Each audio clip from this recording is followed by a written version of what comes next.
प्रायः वार्ता में ऐसे बोलते हैं कि हमारा तो भजन होता नहीं। कुछ बोलते हमसे भजन नहीं होता। दोनों बातें आप स्वयं अपना नाश करने के लिए बोल रहे हैं। आप राजी हैं मन बुद्धि की चाल में चलने से, इसीलिए आप ऐसा बोल रहे हैं। ये भव समुद्र संसार तुम्हें डुबोएगा, दुख देगा, कोई तुम्हारा साथी नहीं है। भजन ही तुम्हारा साथी है। भजन जो पहली बात कि हमसे होता नहीं, तो भजन होता है सिद्ध महापुरुषों का, जिन्होंने श्वास और नाम को एकम एक कर दिया है। श्वास श्वास सुमिरन करे दुविधा रहे न कोई। प्रत्येक क्षण नाम में डूबे हुए हैं। अब उनको नाम जपना नहीं पड़ता, स्वाभाविक चलता है। जो कहते हमसे भजन नहीं होता है, ये आपकी मानी हुई प्रमाद स्थिति है, क्योंकि आप में क्रिया शक्ति है। आप उस क्रिया शक्ति का प्रयोग शास्त्र विरुद्ध आचरणों में करते हैं। आपका मन मलिन हो गया है, पाप अधिक मात्रा में हो गया है, इसलिए आपके अंदर ऐसी भावना बन रही कि मेरे से भजन नहीं हो सकता। ये पाप का लक्षण है। पापवंत कर सहज स्वभाऊ, भजन मूर्ति ही भावन काऊ।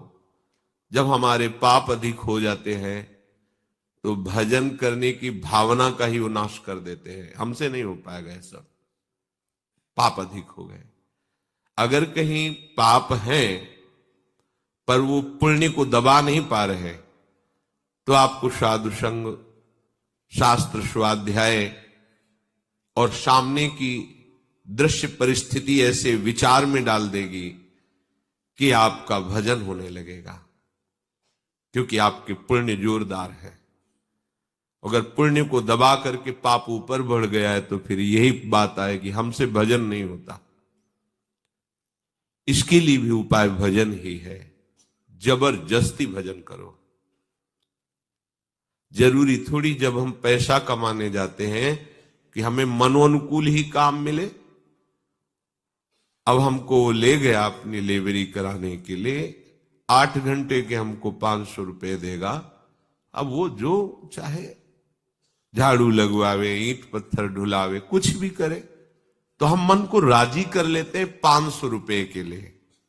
8 घंटे में 500 रुपए मिलेंगे, इसकी गाली भी सह लेते हैं, इसके कहे हुए अनुसार क्रिया भी कर देते हैं, तो हमें परम पद मिलेगा, महान सुख मिलेगा, समस्त दुखों से निवृत्ति हो जाएगी। ये जीवन की शाम होते होते आपको मिल जाएगा। सही ढंग से भजन करो। तय बालक नहीं भरे शयानब, काहे कृष्ण भजत नहीं नीके। ठीक से भजन करो।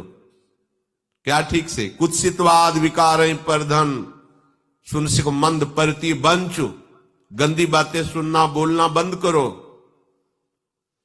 काम क्रोध लोभ मोह मद मत्सर, ये विकार तुम्हारे नाश में तत्पर हैं। इनको मित्र मत समझो, इनसे हटने की चेष्टा करो, विकारों का त्याग करो। दूसरे के धन से सुखी होने की भावना का नाश कर दो, नहीं तो तुम्हारा नाश कर देगी। दूसरे की मां बहन की तरफ गंदी दृष्टि देख करके उनमें दोष भावना उत्पन्न हो जाना साधक के पतन का लक्षण है। किसी भी माता बहन को भोग दृष्टि से देखना, ये साधक पतित हो चुका है। पतन हो जाएगा नहीं, पतित हो चुका है, इसलिए उसकी ऐसी दृष्टि है। कुत्सितवाद विकार परधन, सुन सिख मंद परती बंचु।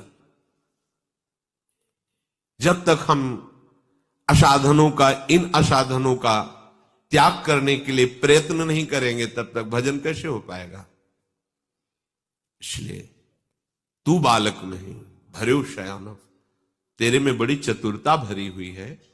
दूसरे की बेईमानी करने के लिए, दूसरे के छल कपट हिंसा व्यभिचार इन दोषों में उस चतुरता का प्रयोग कर रहे हो, भजन में करो, भजन में इनसे बचने के लिए करो।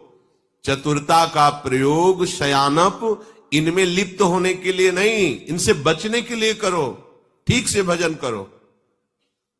श्री भगवान आदेश कर रहे हैं, प्रयत्नाद्यत मानस्तु योगी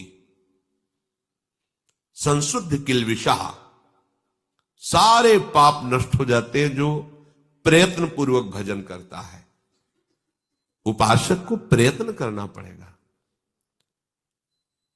जब तक हमारे पाप जमा हैं तब तक वो भजन में रुचि नहीं होने देंगे। ये बात बैठा लो। अब वो कितने जमा है तो प्रभु जानते हैं और नाम जानता है।